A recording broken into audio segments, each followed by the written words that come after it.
नहीं है। तो वो आपको बिल्कुल सर से लेकर के पांव तक आपको प्रोटेक्ट भी रखना चाहते हैं, आपको प्रोटेक्शन भी देना चाहते हैं, और बहुत सारी आपकी विश को भी यहाँ पर पूरा करना चाहते हैं। विश आपकी एक नहीं है, जैसे इंसान की जिंदगी में बहुत सारी विश होती है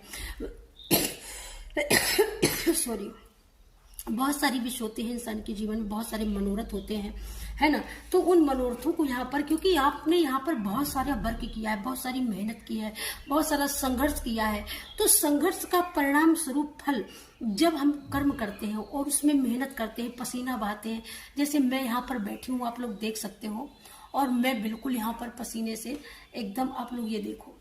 एकदम, तो जो इस पसीने का जो रिवॉर्ड है तो डिवाइन देता है, डिवाइन देता है। जब हम दिमाग लगाते हैं, दिल लगाते हैं, तो हम अपना सिर्फ वर्क कर रहे होते हैं उस समय। हाँ, एकदम आपने जैसे वर्क किया है तो उसी तरीके से आपको इसका परिणाम, आपको इसका रिवॉर्ड, जब हम परिश्रम करते हैं, क्यों, मनी कमाने के लिए हम मेहनत करते हैं, हम पढ़ते लिखते हैं, क्यों, कि हम हमारी लाइफ स्टेबल हो, हम अपने माँ बाप को, हम अपने भाई बहनों को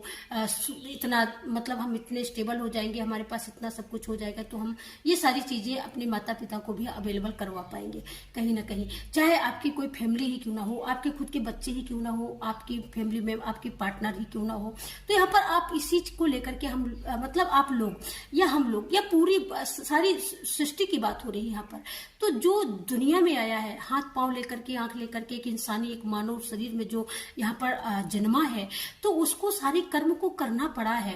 क्योंकि बहुत सारे कर्म ऐसे किए जाते हैं जिनके लिए कर्तव्य होता है, और बहुत सारे कर्म ऐसे किए जाते हैं जिनके लिए कर्म करना ही पड़ता है। भाई, पेट भरने के लिए रोटी भी घर में आटा रखा होगा, सारी चीजें अवेलेबल होंगी, लेकिन तो गैस नहीं जलाएंगे, आटा नहीं गूंदेंगे, तो रोटी क्या कैसे बनेगी। बेशक सारी चीजें अवेलेबल है, लेकिन हम जब तक बनाएंगे नहीं, तो रोटी हमको बना करके तो कोई रोज खिलाने तो नहीं आएगा, या तो परमानेंटली हम कोई, भाई कोई हमारे पास इतनी सामर्थ्य हो कि हम नौकरानी रख लें, तो वो एक अलग चीज है, वो भी कभी कभी क्या होता है कि वो भी नहीं आती है। तो इसीलिए कहती हूँ ना कि कर्म करने से, जब कर्म हम करेंगे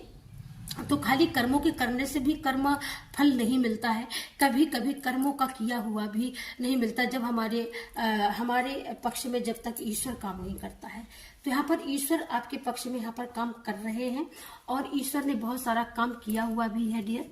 और आपके लिए ईश्वर एक्शन भी ले रहे हैं, ठीक है। यहाँ पर thank you so much, thank you so much.